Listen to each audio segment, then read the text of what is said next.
Padova e Venezia si alleano con Verona e lo Stabile del Veneto diventa Teatro Nazionale.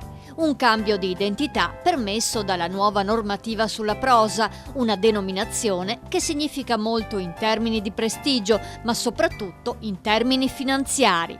Prima di tutto è un grande percorso per dare una dimensione al Teatro Stabile del Veneto veramente metropolitana. È una dimensione che permette di avere i numeri per aspirare al Teatro Nazionale e comunque in alternativa per poter pretendere dal Ministero una maggiore attenzione dal punto di vista finanziario.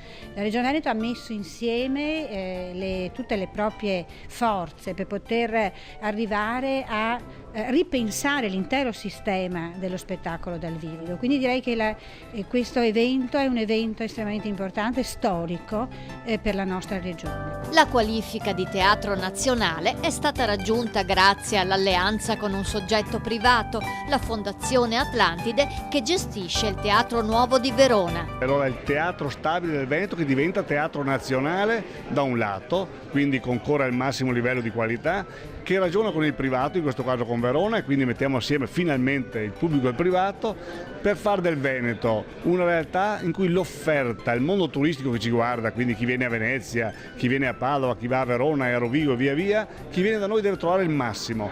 20 anni fa abbiamo iniziato la storia del Teatro Stabile di Verona, adesso entriamo nel Teatro Stabile del Veneto e credo che questo potrà dare una grande opportunità, soprattutto produttiva e progettuale da questo punto di vista, ma anche grazie a questo costruire insieme nella Regione Veneto un grande progetto, perché tre città importanti come Venezia, Padova e Verona possono costruire davvero progetti culturali e al tempo stesso essere punti di riferimento per un turismo culturale applicato, riportato al teatro, che possa dare un grande valore aggiunto a questa nostra regione. Dal punto di vista della programmazione, il nuovo assetto dello Stabile permette di valorizzare in ambito nazionale il ricco repertorio di autori veneti come Ruzzante, Goldoni o Gozzi, ma anche Shakespeare, visto lo stretto legame con Verona. L'ambizione è di ampliare il numero dei soggetti, portando altri capoluoghi all'interno della neonata coalizione teatrale. Prossime new entry potrebbero essere Treviso, Vicenza o Belluno.